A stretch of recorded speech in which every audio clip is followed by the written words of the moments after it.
A man feared by everyone, a leader of the Hells Angels, is handed over to a black woman as punishment.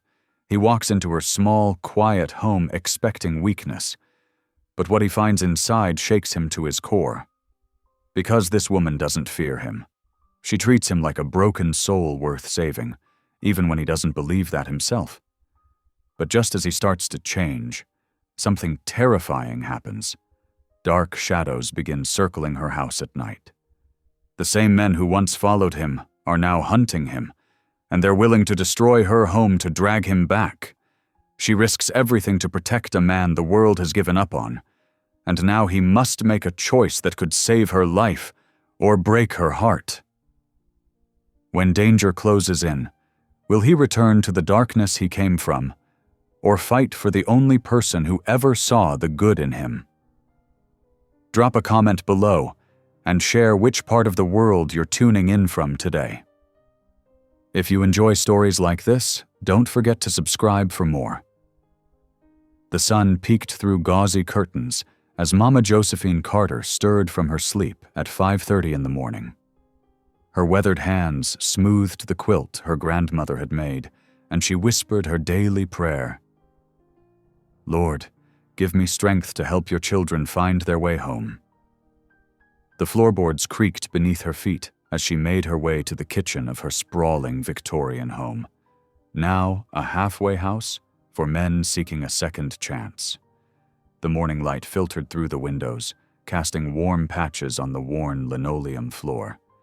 She could hear the familiar sounds of her residents beginning to stir upstairs. "Morning, Mama J," called Marcus, one of her longer-term residents, as he shuffled into the kitchen. His eyes were still heavy with sleep. "Good morning, child. Would you mind helping with the pancakes?"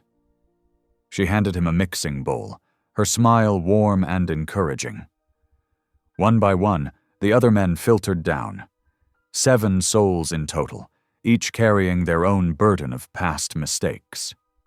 The kitchen filled with the aroma of coffee and breakfast as Mama J directed her morning symphony of chores and responsibilities. "Tommy, you're on bathroom duty today. James, the front yard needs attention," she called out, checking her carefully maintained chore chart. The men nodded, accepting their tasks without complaint. They knew Mama J's structure was part of what made this place work. Just as the breakfast dishes were being cleared, an unexpected knock echoed through the house. Through the screen door, Mama J spotted Judge Clarence Harlow's serious face. Her heart skipped a beat. The judge never made house calls. "Judge Harlow," she greeted, opening the door. "What brings you here so early?" The judge removed his hat, revealing his graying hair. "Josephine, might we speak privately?" She led him to the kitchen table, noting how his fingers drummed nervously against his briefcase. The remaining residents quickly made themselves scarce, but she could feel their curious eyes watching from the doorway. "Coffee?" she offered, already reaching for a clean mug. "Please." He accepted the cup with a tight smile. "Josephine, I'm here about a special case. Rafe Maddox." The name hung heavy in the air. Even Mama J, who prided herself on seeing the good in everyone, felt a chill at the mention of the notorious biker gang leader. "We're trying something new," the judge continued, his voice low. "Instead of prison time, we want to place him here. 6 months under your supervision as part of a faith-based rehabilitation program." Mama J's hands stilled on her coffee cup. "Rafe Maddox? The Hells Angels leader?" "The very same." Judge Harlow leaned forward. "I know it's asking a lot, but your success rate with difficult cases is unmatched. If anyone can reach him—" Before she could respond, a commotion erupted in the hallway. Several residents were hurriedly stuffing clothes into bags. "I can't stay here with that man," Tommy whispered, his face pale. "He's dangerous, Mama J. Everyone knows what he's capable of." Mama J rose from her chair, her 5'4" frame somehow filling the doorway. "Tommy Jenkins, you put those clothes right back where you found them." Her voice was quiet but firm. The Lord doesn't give us more than we can handle. An hour later, the rumble of a motorcycle announced Rafe's arrival. Mama J watched from the porch as he cut the engine. He was every bit as intimidating as his reputation suggested. 6 feet of solid muscle, covered in tattoos, with hard eyes that had seen too much darkness. He surveyed the house with obvious disdain, his leather boots leaving heavy footprints on her clean porch. A fresh bruise colored his knuckles purple and blue, telling its own story of recent violence. This some kind of joke? His voice was gravel and cigarettes, challenging her authority from the very first moment. No joke, Mr. Maddox. Mama J held out her hand for his backpack. This is your home for the next 6 months. He jerked back, clutching the bag tighter. I don't need some church lady trying to save my soul. Good thing that's not my job, she replied calmly. The Lord handles souls. I handle breakfast at 7, lunch at noon, and dinner at 6. Now let me show you to your room. She led him upstairs, aware of how his presence seemed to darken the hallway. The other residents pressed themselves against the walls, avoiding eye contact.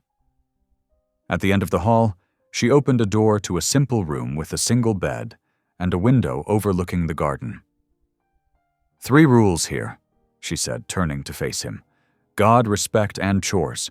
Your first task is helping with dinner prep at 5. A muscle twitched in his jaw. I don't cook. You do now. She placed his backpack on the bed. Welcome home, Mr. Maddox. That evening, dinner was served in tense silence. Rafe sat alone at the far end of the table, pushing peas around his plate. His eyes constantly darted to the windows and doors, like a caged animal looking for escape routes. In her room that night, Mama J knelt beside her bed, her prayer more urgent than usual. Lord, you've sent me some challenging cases before, but this one? She paused, thinking of the hatred she'd seen in Rafe's eyes. This one needs your special attention. Give me the strength to handle him, the wisdom to guide him, and the patience to wait for your timing. Through her open window, she could hear footsteps pacing in the room above. Rafe's room. She knew he was probably plotting his escape, testing the boundaries of his new cage. But Mama J had seen his type before. Men so wrapped in darkness they'd forgotten the light existed. She'd witnessed miracles in this house, watched as the hardest hearts softened under the steady drip of unconditional love and unwavering faith. The pacing continued overhead as Mama J finished her prayer. Tomorrow would bring its own challenges, but for tonight, she had done what she could. She had opened her door to a wolf, trusting that even the wildest creatures could be tamed by patience and grace. The old grandfather clock in the hallway struck midnight, its deep chimes echoing through the quiet house. Rafe sat on the edge of his bed, listening intently for any sign of movement. He'd been planning this moment since dinner, waiting for the perfect time to slip away unnoticed. His backpack lay ready beside him, containing the few belongings he'd brought to this place that felt more like a prison than a home. After another 15 minutes of silence, he carefully shouldered his pack and eased open his bedroom door. The hinges creaked slightly, making him freeze, but no one stirred. The hallway stretched before him, a path to freedom lit only by dim moonlight filtering through the windows. Rafe's boots, which he hadn't bothered to take off, made soft thuds against the wooden floor despite his careful steps. He passed door after door, behind which the other residents slept peacefully, unaware of his imminent departure.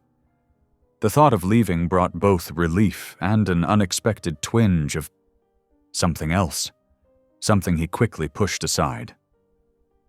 As he approached the lounge area that led to the stairs, a sound stopped him dead in his tracks.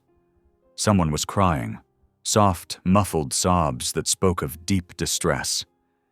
Rafe's jaw clenched in irritation. He should just keep walking. Whatever drama was unfolding had nothing to do with him. But the crying continued, punctuated by sharp, fearful gasps that reminded him of something from long ago. Something he'd rather forget.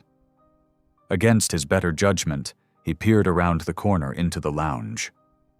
Kevin, the youngest resident, sat huddled in an armchair, his phone clutched in trembling hands. Even in the dim light, Rafe could see the kid was a mess. Tear-streaked face, shoulders shaking, looking about as vulnerable as a wounded puppy. "Man up," Rafe growled, making Kevin jump. "Some of us are trying to sleep." Kevin quickly wiped his face with his sleeve, trying to compose himself. "I'm sorry. I didn't mean to." His voice trailed off as he unconsciously rubbed his arm. And that's when Rafe saw them, dark bruises marking the kid's pale skin, some old and yellowing, others fresh and purple. Something shifted in Rafe's chest, a familiar anger rising but directed at a different target than usual. He found himself moving closer, his escape momentarily forgotten. "Who did that to you?" Kevin shrank back in the chair, but held up his phone with a shaking hand. "They found me, said they're coming to collect what I owe them." His voice broke. "I can't go back to that life. I can't." Rafe knew the type. Predators who sought out vulnerable kids, got them hooked on drugs, then kept them trapped in an endless cycle of debt and desperation. He'd seen it countless times, had even profited from similar operations in his younger days. But standing here now, looking at this terrified young man, those memories brought a bitter taste to his mouth. Without saying a word, Rafe dropped his backpack and settled against the wall near Kevin's room. The message was clear. No one was getting past him tonight. "Go to bed, kid," he said gruffly. "Nothing's gonna happen to you here." Kevin stared at him for a long moment, hope and disbelief warring on his face. Then he nodded, hurrying to his room while casting grateful glances over his shoulder. The night stretched long before him as Rafe stood his self-imposed guard. He watched shadows move across the walls as clouds passed over the moon, listened to the house's quiet creaks and groans, and tried not to think about why he was still here when freedom had been so close. As the first hints of dawn began to color the sky, soft footsteps approached. Mama J appeared, already dressed for the day, her eyes taking in the scene. Rafe's abandoned backpack, his position outside Kevin's door, the weariness evident in his stance. She didn't ask questions. She didn't sermon or praise. She simply nodded, understanding written across her face. "Just couldn't sleep," Rafe snarled, daring her to challenge his explanation. "Well, since you're up early," she replied, her voice matter-of-fact, "you can help with the morning chores. The porch needs sweeping, and that front fence has been begging for a fresh coat of paint." Rafe's hands clenched into fists. The last thing he wanted was to be this woman's handyman. But the alternative was sitting alone with his thoughts, trying to understand why he'd thrown away his chance to escape, all for some kid he barely knew. The morning sun grew stronger as Rafe attacked the porch with angry sweeps of the broom, each stroke an attempt to quiet the confusion in his mind. The other residents began to stir, carefully skirting around him as they went about their morning routines. He could feel their curious glances, their whispered conversations. The fence painting proved even more aggravating. The old wood soaked up paint like a sponge, requiring multiple coats. By lunchtime, his back ached, and his clothes were spattered with white paint, his mood darker than ever. In the dining room, Rafe took his usual spot at the far end of the table, as distant from the others as possible. But today, something made him watch as Mama J moved among her charges. She had a word for everyone, encouragement for Tommy's new job interview, a gentle reminder about medication for elderly Mr. Wilson, a proud smile for Kevin's progress in the garden. Her kindness was like a physical presence in the room, and it unsettled Rafe more than any threat or confrontation ever had. He recognized the danger in it, how it could slip past your defenses if you weren't careful, make you want things you had no right to hope for. He stabbed at his sandwich with more force than necessary, trying to focus on his resentment of being here. But his eyes kept drifting to Kevin, who looked more peaceful than he had last night, and to Mama J, whose quiet strength seemed to hold their broken little community together. The next morning dawned clear and bright, sunlight streaming through the worn curtains of Mama J's living room. The residents gathered for morning prayer, their faces showing varying degrees of wakefulness. Rafe stood in the doorway, arms crossed, deliberately staying outside the circle of bowed heads. "Dear Heavenly Father," Mama J began, her voice warm and steady, "we thank you for another day of life and opportunity." Rafe shifted uncomfortably, studying the peeling wallpaper rather than the scene before him. He noticed Kevin sneaking glances his way, probably remembering last night's protection. The prayer continued, washing over him like background noise until Mama J's "Amen" signaled its end. "Rafe," she called out as the group dispersed to their morning tasks, "I could use some help with groceries today." He grunted non-committally but found himself following her to her ancient station wagon an hour later.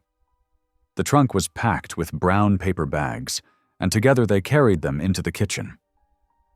As Rafe set his load on the counter, Mama J began sorting through vegetables, her movements practiced and efficient. "These tomatoes remind me of my Marcus," she said suddenly, her fingers gentle on the red skin. "He used to help me in my garden. Had such a way with plants, that boy." Rafe stilled, caught off guard by the unexpected share of personal information. He watched as she lined up the tomatoes, her eyes distant with memory. "He was 19 when we lost him," she continued, her voice soft but steady.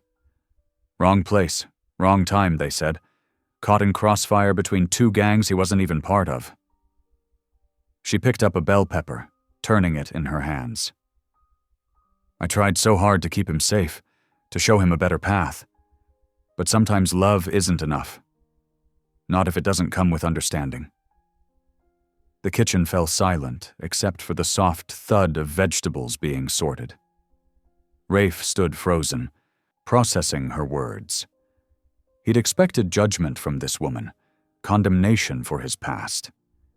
Instead, he found something far more unsettling: comprehension. Outside, the sound of raised voices broke the moment. Through the kitchen window, Rafe could see Kevin struggling with a heavy wheelbarrow, while two other residents, Tony and Mike, made jokes at his expense. "Come on, String Bean, put some muscle into it," Tony called out, laughing. Before he could think about it, Rafe was striding through the back door. "Hey!" he barked, making all three men jump. "Either help or shut up. This ain't a comedy show." Tony and Mike exchanged startled looks, then quickly moved to help Kevin with the wheelbarrow. Rafe watched them go, surprised by his own intervention. Behind him, he heard Mama J humming as she continued sorting vegetables. The day passed in a blur of chores and quiet moments. As evening approached, the house filled with the rich aroma of fried chicken and collard greens. Rafe's stomach growled traitorously. It had been years since he'd had a proper home-cooked meal. The dining room buzzed with conversation as residents filled their plates. Rafe took his usual spot at the far end, but found himself listening despite his best efforts. Mr. Wilson was telling a story about his grandchildren, while Kevin shared excited plans about expanding the vegetable garden. "The Lord sends people to this house on purpose," Mama J said quietly as she passed by Rafe's chair, setting down a basket of cornbread. "Every single person who comes through that door is meant to be here." Rafe scoffed, stabbing a piece of chicken with his fork. "That's a nice story to tell yourself," he muttered. But later that night, lying in his narrow bed, her words kept echoing in his mind. The memory of Marcus, lost so young. The way she looked at him not with fear or disgust, but with that same understanding she must have had for her son. The strange, protective instinct he'd felt toward Kevin. He rolled over, punching his pillow into shape. It was ridiculous to think there was any purpose to him being here.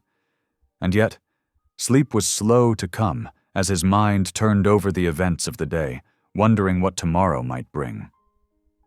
Through his open window, he could hear crickets chirping and the distant sound of traffic. Somewhere in the house, footsteps creaked on old floorboards. Probably Mama J making her nightly rounds, checking on her charges like they were all her children, no matter their age or past. Rafe closed his eyes, trying to hold on to his cynicism, but finding it increasingly difficult in the face of such persistent, practical kindness.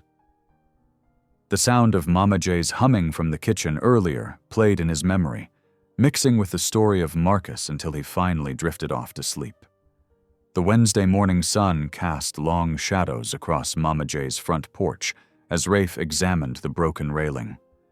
The wood had rotted through at several points, making the entire section unstable. He ran his calloused hands along the splintered surface, mentally calculating what he'd need to fix it. "Mind if I take a look in your tool shed?" he asked Mama J, who stood nearby with her morning coffee. She nodded, keys already in hand. "Be my guest." In the musty shed, Rafe found an old but serviceable collection of tools. He selected a hammer, saw, and measuring tape, then gathered some spare lumber he spotted in the corner. The work came naturally to him. He'd done plenty of repairs in various clubhouses over the years. As he worked, sweat beading on his forehead in the growing heat, other residents passed by with curious glances. Kevin lingered longest, watching Rafe's methodical movements with obvious interest. "Want to learn something useful, kid?" Rafe found himself asking. Kevin's eager nod surprised him, and soon he was showing the young man how to measure twice and cut once, how to angle the supports just right. By late morning, the new railing stood solid and straight. Mama J ran her hand along the smooth wood, nodding with approval. "Fine workmanship," she said simply. "You've got skilled hands, Rafe." Something warm and unfamiliar flickered in his chest at her praise. He turned away quickly, muttering about putting the tools away, uncomfortable with the pride that rose unbidden. The peaceful moment shattered just after lunch. Mama J was in her small office when the phone rang. Rafe, passing by with a bucket of cleaning supplies, saw her face change as she listened to the caller. "I see," she said quietly. "Thank you for letting me know, Deputy." She hung up slowly, then turned to find Rafe standing in the doorway, his expression guarded. "Come in and close the door," she said. Rafe complied, lowering himself into the chair across from her desk. The room felt too small suddenly, too confined. "The sheriff's office reports Hell's Angels members asking around town about you," Mama J said directly. "They've been seen circling the outskirts since yesterday." Rafe's jaw tightened. He'd been expecting this, but the reality still hit hard. "They think I've gone soft," he said roughly. "Court-ordered rehab, playing nice with the system. They see it as betrayal." "This house has to remain safe," Mama J stated firmly. "For everyone inside it. I have young people here starting fresh, others who've left dangerous situations behind. I can't have violence following them here." "I know." Rafe's voice was low, heavy with understanding. He stood abruptly, pacing the small space. "I should leave." "That's not what I said." Mama J's tone was gentle but firm. "I said this house needs to remain safe. That includes you now, whether you believe it or not." The rest of the day passed in tense silence. At dinner, the usual easy conversation was replaced by nervous glances and whispered concerns. Rafe sat at his usual spot, barely touching his food, acutely aware of how his presence had brought danger to this peaceful place. The setting sun painted the sky blood red as Rafe stepped outside after the meal. The evening air was heavy with humidity and unspoken threats. Then he heard it, the distinctive rumble of a Harley-Davidson engine echoing from down the road. He walked to the edge of the porch, eyes scanning the growing darkness. There, at least 200 yards away, a black motorcycle sat idling. Its rider was just a shadow, but Rafe knew who it was. They were watching, waiting, sending a message. Leaning against the new railing he'd built that morning, Rafe felt the weight of his past pressing in from all sides. Behind him, through the windows, he could see Mama J gathering dishes while Kevin helped clear the table. The soft yellow light spilled out onto the porch, a beacon of warmth and safety in the gathering dusk. The motorcycle's engine revved again, an unmistakable threat cutting through the evening quiet. Rafe's hands clenched on the railing as determination settled over him like armor. If violence was coming, and he knew it was, it wouldn't touch this house, wouldn't touch Mama J or any of the others under her care. Standing there in the fading light, Rafe made a silent vow. The life he'd led, the violence he'd known, it stopped here. Whatever his former brothers had planned, they'd have to go through him first. The promise settled heavy in his chest as the sun disappeared completely behind the trees, leaving him alone with his thoughts and the distant sound of that waiting engine. Dawn broke over Mama J's house with golden fingers of light stretching through the kitchen windows. Rafe sat at the table, nursing a cup of black coffee, his mind still dwelling on the motorcycle's threatening presence from the night before. The house was quiet, except for the soft sounds of Mama J preparing breakfast, humming gospel tunes under her breath. "You're coming with me today," she announced, setting a plate of eggs and toast in front of him. It wasn't a question. Rafe looked up sharply. "What?" "Errands," she said simply. "Fresh air and fresh perspective will do you good."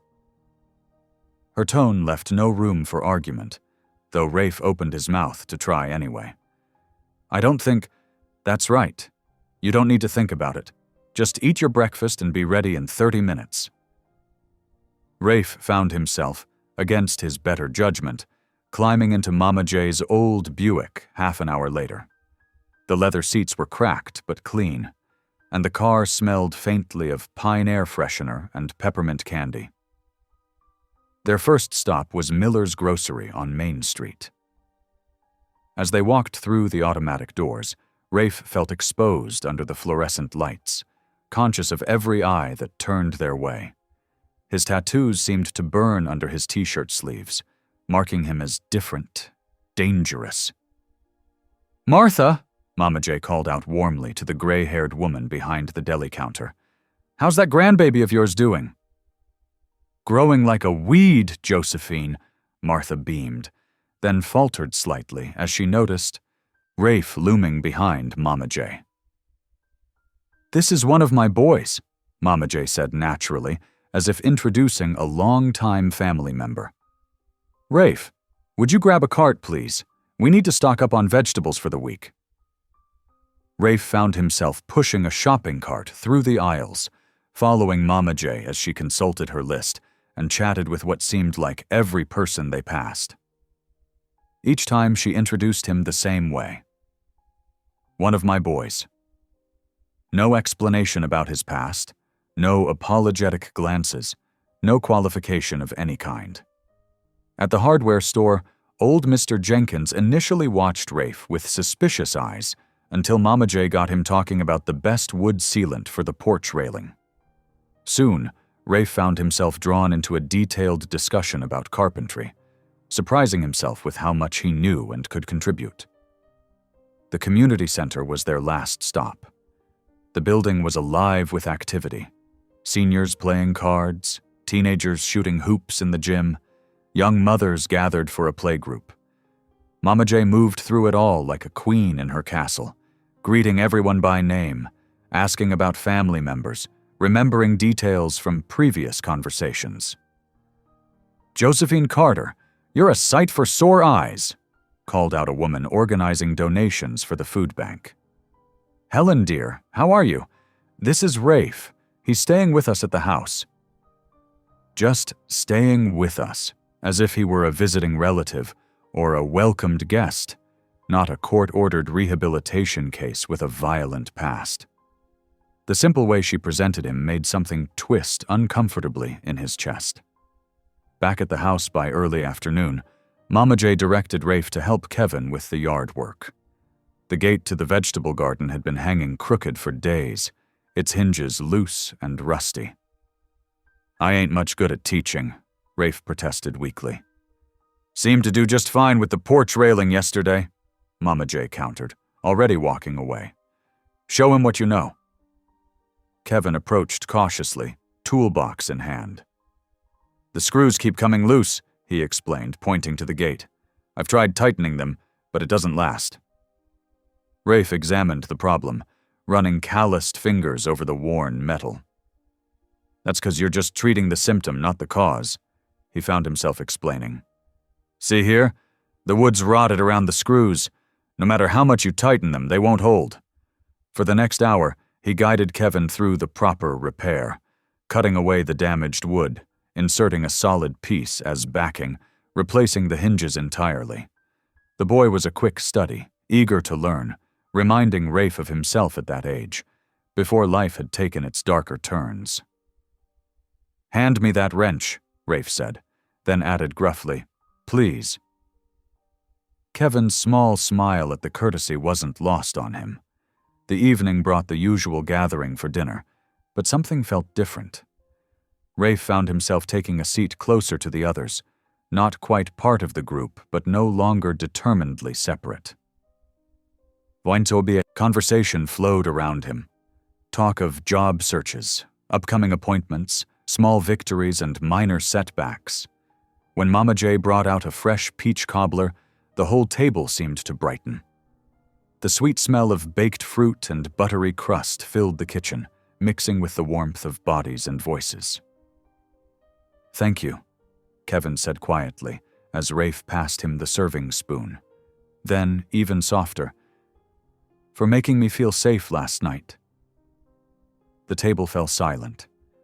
Rafe felt heat creep up his neck, uncomfortable with the gratitude, with the attention, with the implications of kindness. "Didn't do nothing special," he muttered, stabbing at his cobbler. "Just couldn't sleep anyway." But the words hung in the air, heavy with meaning. One by one, the men finished their dessert and drifted away to their rooms. Rafe lingered in his chair, watching Mama J wrap the leftover cobbler in foil, listening to the comfortable sounds of dishes being washed, feeling the yellow kitchen light wrap around him like a blanket. At the doorway, he paused. The hallway leading to his room seemed darker somehow, colder. The kitchen behind him hummed with lingering warmth, with something that felt dangerously like belonging. He stood there, caught between two worlds, while Mama J dried her hands on a dish towel and pretended not to notice his hesitation. The morning sun painted golden squares on the kitchen floor as Rafe finished his second cup of coffee. The past few days had settled into a rhythm he'd never expected to find comfortable. Wake up, breakfast, chores, meals together, more work, then quiet evenings. Today was Saturday, and the backyard fence had been bothering him since Wednesday. "That section's about to give way completely," he said, pointing through the window as the other residents gathered around the table. "Gonna need all hands to fix it proper?" Kevin perked up immediately, eager as always to learn. The others, Marcus, Tony, and Pete, looked less enthusiastic but nodded their agreement. They'd started looking to Rafe more and more lately, especially after seeing how he handled the gate repair with Kevin. "Got the supplies in the shed," Rafe continued, surprising himself with how naturally he fell into organizing the work. We do this right, it'll last years." Outside, the morning air was crisp and clean. Rafe divided up the tasks, showing each man what needed doing. "Tony, you and Pete start pulling those loose boards. Marcus, help Kevin gather the new lumber. I'll check the post foundations." As they worked, something unexpected happened. Rafe found himself telling stories, funny ones, about construction jobs gone wrong and ridiculous mistakes he'd made learning his trade. The first joke slipped out without him meaning to. Something about a nail gun and a startled pigeon that had the others laughing out loud. "Man, I never thought I'd hear you crack a joke," Tony said, wiping sweat from his forehead. Rafe shrugged, but he was smiling too. "Yeah, well, don't get used to it." From her spot on the back porch, Mama J watched them work. She'd brought out water and sandwiches mid-morning, her eyes taking in the scene with quiet satisfaction. Rafe caught her gaze once and quickly looked away, unsettled by the warmth he saw there. The fence took shape under their combined efforts. Rafe found himself actually enjoying the work, the way the men came together, the sense of accomplishment as each section was completed. He'd forgotten what it felt like to build something instead of breaking it down. After lunch, while the others rested, Rafe noticed Kevin sitting alone on the porch steps, his shoulders tense. He'd seen that look before. The kid was still worried about those thugs who'd threatened him. "Come here," Rafe called, gesturing to the yard. Kevin approached cautiously. "Listen," Rafe began, keeping his voice low. "Being tough isn't about fighting. It's about being smart, being aware." He demonstrated a stable stance, showing Kevin how to carry himself with confidence. "Most times that's enough to make them think twice." "But what if they come at me anyway?"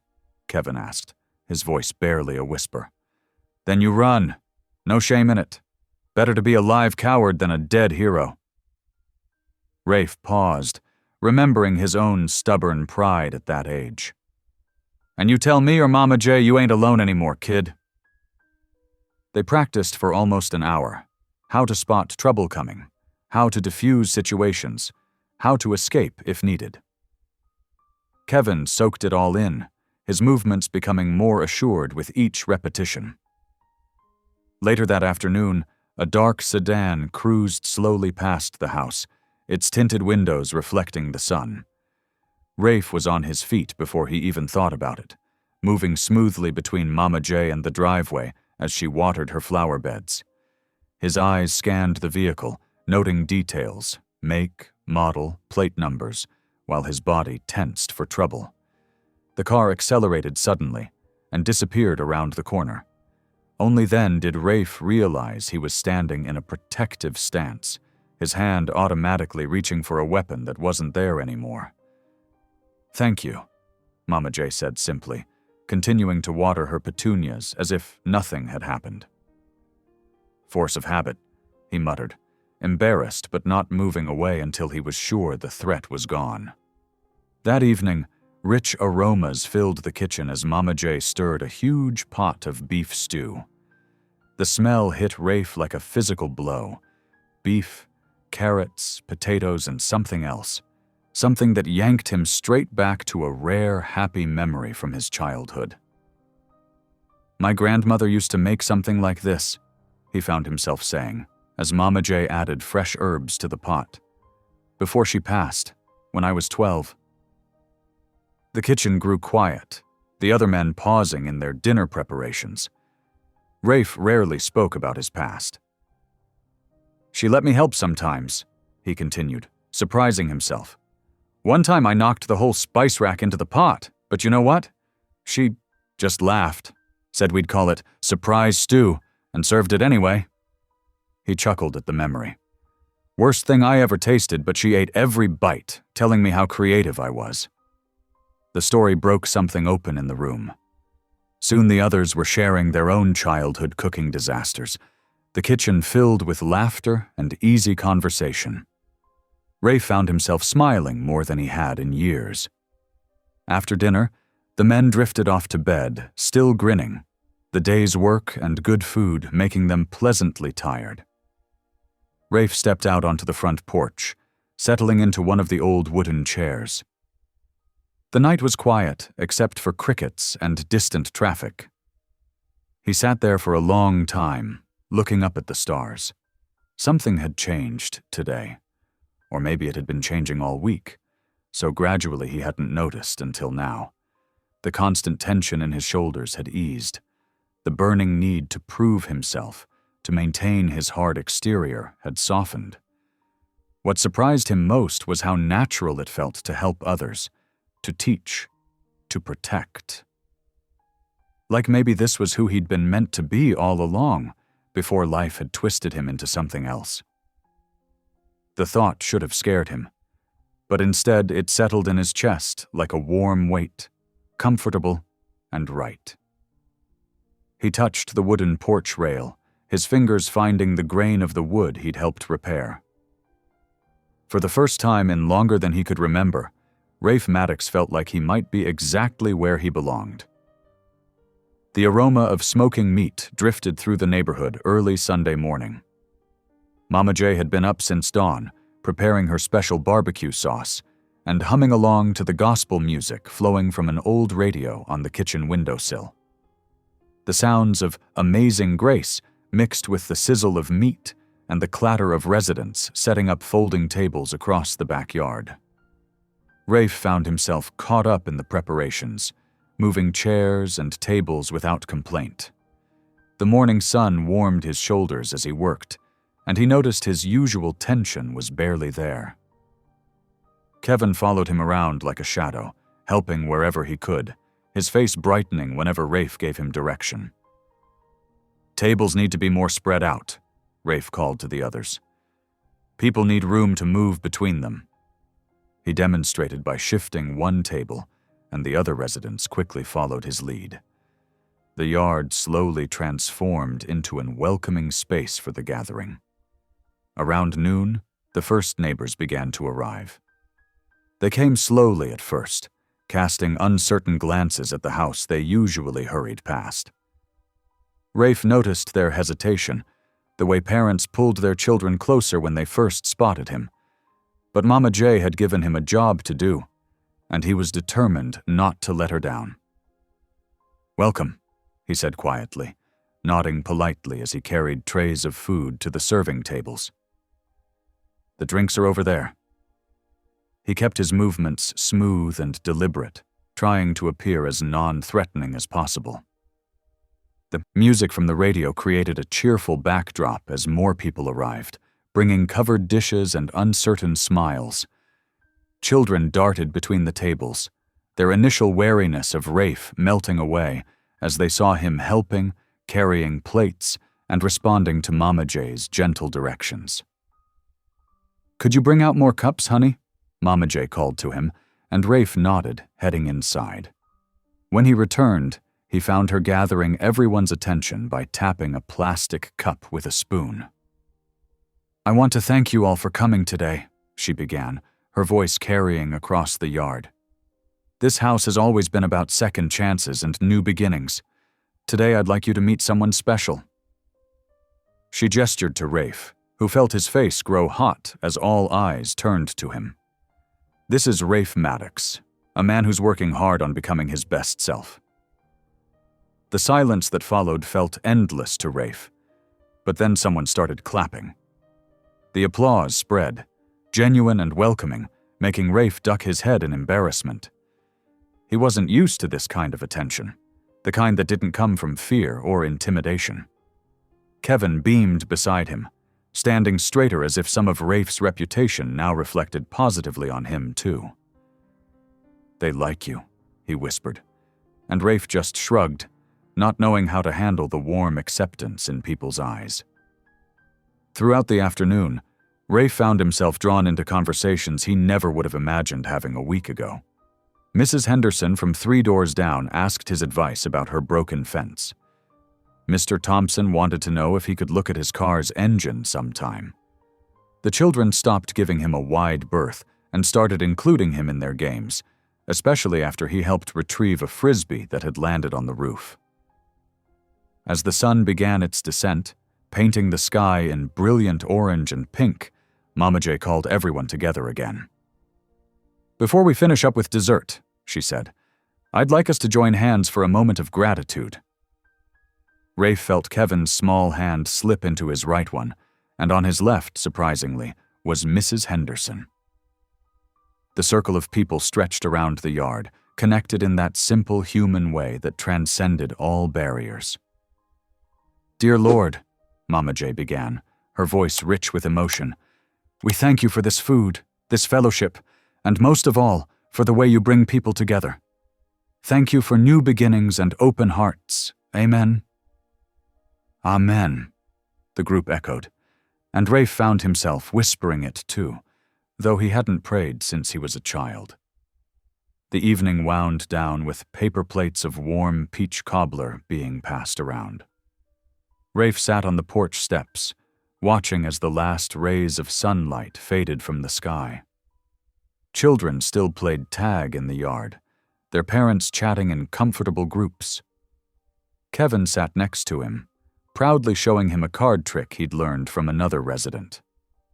When the last guests had gone home and the yard was cleaned up, Rafe headed to his room feeling lighter than he had in years.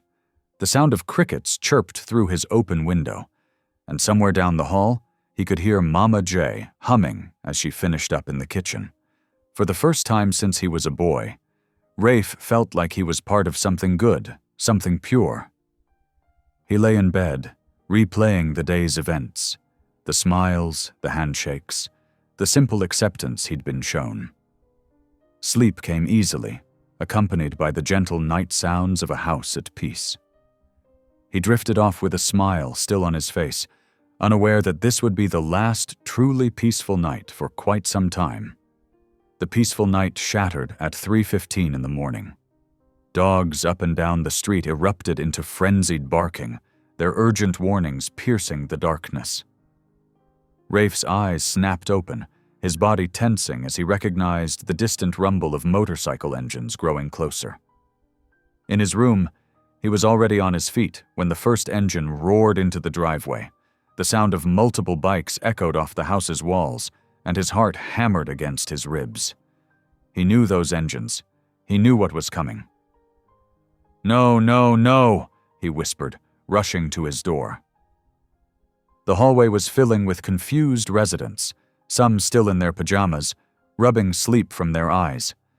The first window shattered in the living room, glass spraying across the floor as a brick crashed through.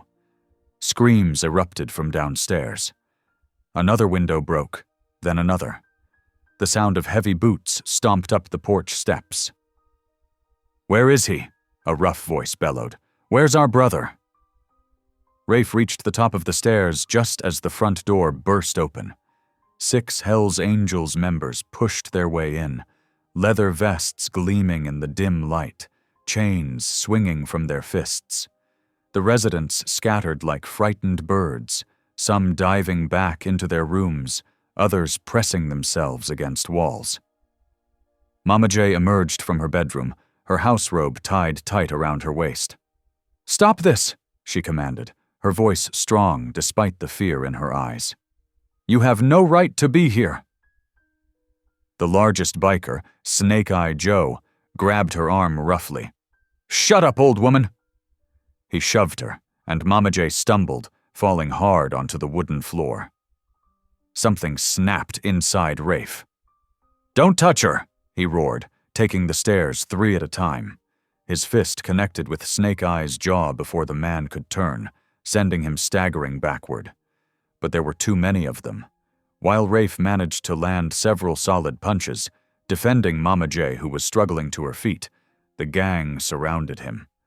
A chain wrapped around his arm, yanking him off balance. A boot caught him in the ribs, driving the air from his lungs. "Stop it!" Mama J screamed, trying to push through the wall of bikers. "Leave him alone!" They beat him methodically, the way they'd done to countless others over the years. Rafe tasted blood in his mouth as a fist caught his jaw. His vision blurred when something hard, probably a chain, struck the back of his head. He fought back, but his former brothers knew all his moves, had fought alongside him too many times. "Get him to the van," Snake Eye ordered, wiping blood from his split lip where Rafe had caught him. Two bikers grabbed Rafe's arms, dragging him toward the door. His boots left scuff marks on Mama J's clean floor, and somewhere in his pain-addled mind, he felt bad about that.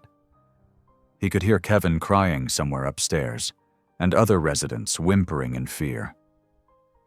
"Please," Mama J begged, following them onto the porch. "Please don't take him. He's changing. He's becoming something better." Snake Eye turned to her, his scarred face twisted in contempt. "Listen good, church lady. You call the cops, and we'll burn this place to the ground, with everyone in it." He leaned close to her face. "Understand?" Mama J stood her ground, tears streaming down her face as she watched them drag Rafe down the steps. "God sees what you're doing," she said firmly, even as her voice shook. "And so do I." They threw Rafe into the back of a waiting van, his head cracking against the metal floor. Through swollen eyes, he saw Mama J standing on her porch, one hand pressed to her heart, the other reaching out toward him as if she could somehow pull him back through sheer will. The van doors slammed shut, cutting off his last view of the house that had, somehow, become home. Engines roared to life, the van and the motorcycles escorting it, and they peeled out of the driveway, leaving behind broken glass, scattered furniture, and terrified residents. Back at the house, Mama J quickly gathered her shaken family. "Upstairs, everyone," she ordered, her voice steady despite her trembling hands. "Kevin, help Mr. Johnson. Sarah, bring those blankets." She moved through the house, checking each window, each door, making sure everything was locked tight. The residents huddled together in the upstairs hallway, jumping at every sound from outside. Mama J sat with them, praying quietly, her arms around as many as she could reach. She had to keep them safe. She had to be strong. But her heart ached for Rafe, knowing what he faced. Miles away, in an abandoned warehouse on the outskirts of town, the van's doors opened. Rafe was roughly pulled out and tied to a metal chair, rope cutting into his wrists. Blood dripped from his nose, from a cut above his eye, from his split lip. His ribs screamed with every breath. The warehouse was dim, lit only by a few bare bulbs hanging from the high ceiling. The smell of oil and rust filled the air, along with cigarette smoke as his former brothers lit up, forming a loose circle around him. "Look at him," Snake Eye sneered, blowing smoke in Rafe's face. "Living in that halfway house, playing nice with that black church lady. What happened to you, brother? You used to be something. Now look at you, soft as baby food." The others laughed, the sound echoing off the metal walls. Rafe spat blood onto the concrete floor, fixing Snake Eye with a steady glare despite his swollen face. 3 weeks, one of them said, and you threw away 20 years of brotherhood for what? Some old lady's cooking? Some kid looking at you like you're his daddy? Pathetic, another spat. The great Rafe Maddox, reduced to doing chores and saying grace before dinner. Rafe said nothing, but inside, his mind was racing. Not with fear for himself, he'd taken beatings before, but with worry for Mama J and the others. He knew what the Hells Angels were capable of. He'd been part of their worst before. Now, sitting in that dim warehouse, tasting his own blood, he realized just how far he'd come from the man he used to be. And for the first time in his life, he was proud of that change. The gang members continued their taunting, passing around a bottle, taking turns mocking his new life. But Rafe barely heard them. In his mind, he was back at yesterday's cookout, watching children play without fear, feeling the sun on his face, hearing Mama J's prayer of gratitude. He held on to those memories as the night grew longer, as his former brothers grew louder, as the ropes cut deeper into his wrists. Consciousness returned to Rafe slowly, like wading through thick molasses. The first thing he noticed was pain. It radiated from everywhere. His head throbbed with each heartbeat, and his ribs protested every shallow breath. Sunlight filtered through the warehouse's dirty windows, telling him he'd been out for hours. He tried to move, but the ropes still held him firmly to the chair. His shoulders screamed from being bound all night.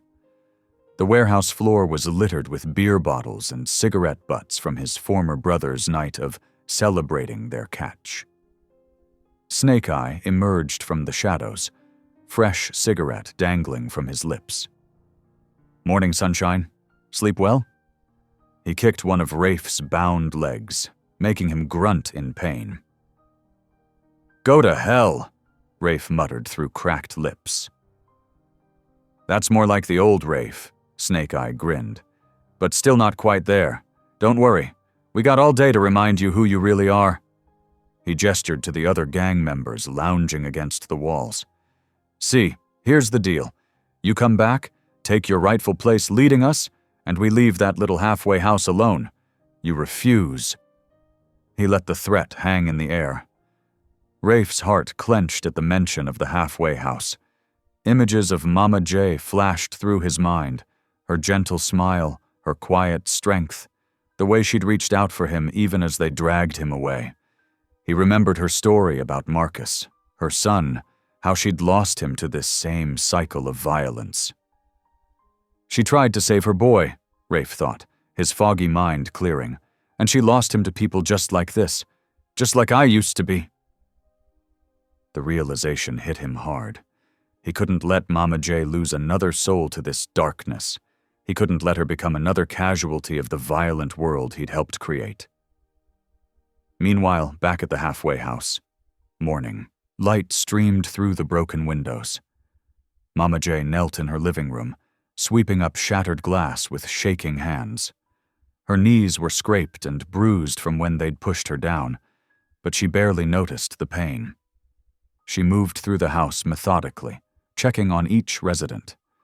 They were scared, some still trembling, but all alive and unharmed. Kevin sat curled in a corner of the kitchen, arms wrapped around his knees. "They're gonna come back, aren't they?" he whispered as Mama J approached. She sat beside him, wrapping an arm around his shoulders. "I don't know, baby, but what I do know is that God hasn't brought us this far to leave us now." Her voice shook slightly, but her words were firm. After making sure everyone had eaten something, Mama J returned to the living room. She knelt in the center of the floor, among the scattered debris of last night's violence, and bowed her head. "Lord," she prayed, her voice barely above a whisper, "protect my boy. Not just his body, Lord, but his spirit. Don't let them take away all the good you've been growing in him. And Lord, help me be strong enough for the others while he's gone." Back in the warehouse, the gang members took turns taunting Rafe, trying to provoke his old anger. But something had changed in him. Each insult, each punch, each reminder of his violent past only strengthened his resolve to be better. "Your turn, Luke," Snake Eye called to a young gang member who'd been hanging back. "Show us you got what it takes." Luke stepped forward hesitantly. He was young, maybe 19, with a face that still held traces of innocence despite the tough exterior. Rafe recognized the look in his eyes, uncertainty, fear masked as bravado, the desperate need to belong. "Come on, kid," another member jeered. "Hit him!" Luke raised his fist, but his eyes met Rafe's, and he faltered. "It's okay, kid," Rafe said quietly, seeing his younger self in Luke's hesitation. "You don't have to do this. There's still time to choose something better." Luke's hand trembled. The warehouse fell silent, tension thick in the air. "What's the matter, boy?" Snake Eye growled. "Need a lesson in loyalty?" I need some air, Luke muttered, backing away. The others laughed and jeered, but Rafe saw the conflict in the young man's eyes. Hours passed slowly. The gang members drifted in and out, some leaving for food or supplies, others arriving to take their turn guarding their prisoner. As the sun began to set, casting long shadows through the warehouse windows, Luke approached Rafe again. Pretending to check his ropes, the young man leaned close. Rafe felt something cold and metal being pressed into his palm. A small pocket knife. "If you're gonna run," Luke whispered, his voice barely audible, "run tonight." Rafe's fingers closed around the knife, careful not to let it show. He caught Luke's eye for a brief moment, saw the fear there, but also something else. Hope, maybe. The same hope Mama J had, been nurturing in all of them. Thunder rolled across the darkening sky as night settled over the warehouse. The gang members had broken out bottles of whiskey, their voices growing louder and more aggressive with each drink. The sound of glass clinking and crude laughter echoed off the metal walls. Rafe sat quietly, feeling the small pocket knife hidden in his palm. His muscles ached from the ropes, but his mind stayed sharp, watching, waiting. Luke paced nervously near a workbench loaded with tools, his eyes darting between Rafe and the drinking gang members. Suddenly, Luke's arm swept across the workbench. Tools crashed to the concrete floor with an explosive clatter. "Damn it," he shouted, stumbling backward as if drunk. "Sorry, guys. I'm such a klutz." The gang erupted in annoyed shouts. "Clean that mess up, you idiot!" In the chaos of scraping metal and cursing, Rafe worked quickly. The small blade sliced through his bonds. His wrists burned as circulation returned, but he forced his stiff fingers to move. While the others focused on Luke, Rafe slipped from the chair and crouched in the shadows. "I'll help him," called Dylan, another young member. He positioned himself between Rafe and the others, deliberately knocking over more tools. "Man, these things are everywhere!" Rain drummed on the warehouse roof as Rafe inched toward a rusted back door. Lightning flashed through grimy windows, and in that brief illumination, he caught Luke's eye. The young man gave him the slightest nod. "He's getting away!" someone suddenly shouted. "This way!" Luke yelled, pointing towards the front entrance. "I saw him run that way." "Yeah, toward the highway," Dylan added, sending the drunk gang members stumbling in the wrong direction. Rafe pushed through the heavy door into the storm. Cold rain soaked him instantly as he limped into the darkness. His ribs screamed with each step, but he forced himself forward. The image of Mama J being shoved to the ground drove him onward like a burning coal in his chest. Thunder cracked overhead as he slogged through mud and wet grass. He had no idea how far he'd gone. Everything was black sky and stinging rain. His legs trembled with exhaustion, but he couldn't stop. Wouldn't stop. Back at the halfway house, Mama J gathered her residents in the living room. Despite the late hour, no one wanted to sleep alone. Kevin huddled under a blanket on the couch while others sprawled on cushions on the floor. "We should stick together tonight," Mama J said softly, passing out cups of hot chocolate. Her calm voice belied the worry in her heart. But fear wouldn't win. Not in her house. She moved to the front porch and turned on the light, its warm glow cutting through the rain. "Lord," she whispered, "guide him home." Hours passed, like years. Rafe stumbled through woods and fields, using lightning flashes to keep his bearings. His clothes hung heavy with mud and rain. Every breath hurt. But somewhere ahead was Mama's house, safety, warmth, redemption. The storm began to fade as false dawn painted the sky in shades of gray. Rafe's legs finally gave out near the edge of town. He collapsed against a tree, chest heaving. The halfway house was still blocks away, but he'd come too far to give up. Forcing himself up, he dragged his battered body forward. The sun was just beginning to rise when he spotted Mama J's driveway. The porch light still burned, like a beacon calling him home. His last strength gave out at her front steps. He crumpled onto the worn wooden boards, his voice barely a whisper. "I'm sorry, Mama J. I'm so sorry." The front door burst open and Mama J rushed out, her robe fluttering in the morning breeze. "Lord have mercy!" she gasped, dropping to her knees beside Rafe's crumpled form. "Kevin! Marcus, come help me get him inside!" The residents hurried out, carefully lifting Rafe's bruised body. They carried him to the living room couch while Mama J gathered her first aid supplies. Her hands trembled slightly, but her voice remained steady. "Trying to die on my porch," she scolded, dabbing antiseptic on his cuts. "After all the work I put into you? I don't think so, young man."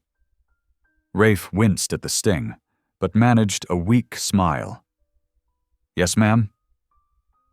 After cleaning his wounds and giving him water, Mama J let him rest. The morning sun climbed higher as Rafe slept, his breathing finally evening out. When he woke hours later, the residents gathered around as he explained everything. "They wanted me back," he said, his voice rough. "Said they'd burn down the house if I didn't lead them again." He described the warehouse, the beatings, and the threats. "But I couldn't do it. Couldn't let them hurt you all." His eyes met Mama J's. "Two young ones helped me escape. Luke and Dylan. They're not bad kids, just lost. They caused a distraction, gave me a knife to cut loose." Mama J nodded thoughtfully, then picked up the phone. Within 30 minutes, Sheriff Daniels arrived with 2 deputies. They took careful notes as Rafe described the warehouse location and named the gang members involved. "We'll need official statements," the sheriff said, "from everyone who was here during the attack." They drove to the station in police cars, Mama J holding Rafe's arm as he walked. One by one, they told their stories. By late afternoon, reports came in of multiple arrests at the warehouse and known gang locations. The biggest surprise came when Luke and Dylan walked into the station voluntarily. They looked young and scared, but their heads were held high. "We want to turn ourselves in," Luke said. "But," he glanced at Mama J. "We heard about your halfway house. Maybe we could try that instead of prison?" Mama J studied them carefully. "If the judge approves, I'll take you both. But my rules stand. God, respect, and chores." They nodded eagerly. "Yes, ma'am." Word spread quickly through the small town.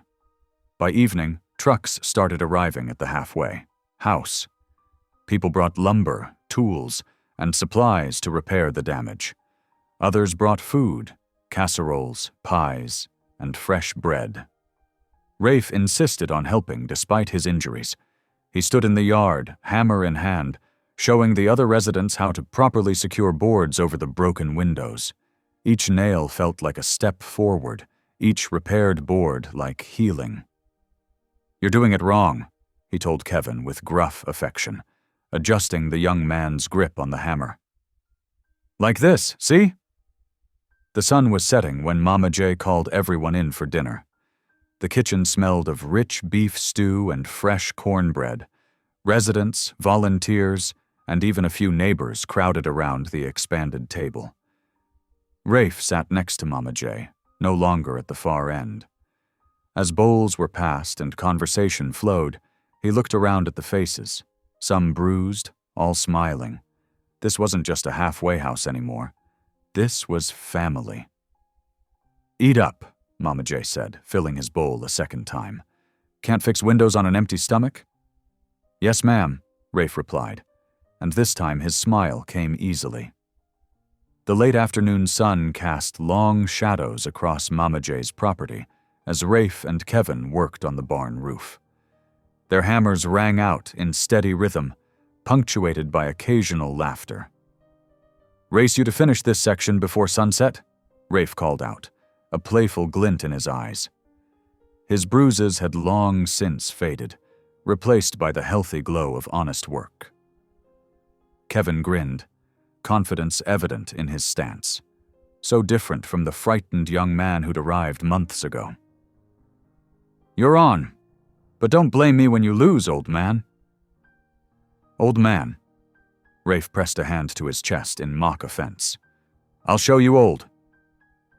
He picked up his pace, nailing shingles with practiced precision. The property had transformed over the past few weeks. Fresh paint brightened the house's exterior, new windows gleamed in the sunlight, and the garden bloomed with late summer flowers. But the real transformation was in the people who called it home. Inside the kitchen, Mama J stirred a pot of her famous chicken and dumplings, pausing occasionally to rest her arthritic hands. The sound of laughter from outside made her smile. She remembered the tense silence that had filled these rooms when Rafe first arrived, how fear had hung thick as storm clouds. Now peace settled over her home like a warm blanket.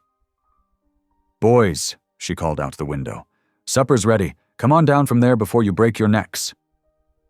The residents filtered in from their various evening tasks, some from job interviews, others from community service. Luke, newly arrived on probation, held the door for everyone with a politeness that would have seemed impossible during his gang days. He caught Rafe's eye and nodded respectfully. Once everyone was seated, Mama J looked around her full table with pride. Her gaze settled on Rafe, who sat in what had become his regular spot, close enough to help serve others, yet still maintaining a watchful eye on the room.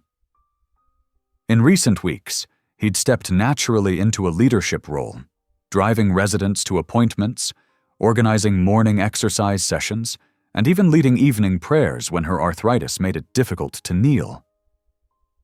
"Rafe," she said softly, her eyes full of motherly love, "I want you to know how proud I am of the man you're becoming." The table fell quiet. Rafe ducked his head, unused to praise even now. "This home," he said quietly, his voice rough with emotion, "it saved my life. You saved my life, Mama J." After dinner, the residents gathered on the wide front porch, settling into rocking chairs and porch steps. The evening air was sweet with honeysuckle, and fireflies began to dance across the lawn. Kevin sat near Rafe, as always, while Luke leaned against a column, looking more relaxed than he had in years. Mama J stepped out onto the porch, her arthritis making her movements careful but determined. She placed a gentle hand on Rafe's shoulder, and he covered it with his own calloused one. "Son," she said, her voice carrying all the warmth of the setting sun, "you were never my punishment. You were my miracle." The words settled over the porch like a blessing. In the growing darkness, the lights from the windows spilled out onto the lawn, making the house glow like a beacon. It stood as a testament to second chances, to the power of love over fear, to the possibility of change that lived in every heart, even those that seemed beyond reach. The men sat in comfortable silence, watching the fireflies rise from the grass like prayers, while Mama J's home continued its quiet work of healing broken lives, one miracle at a time. Thank you for listening. Stories connect us in the most unexpected ways. If you felt that spark today, make sure you're subscribed. I share a new one daily, and the next might change your day.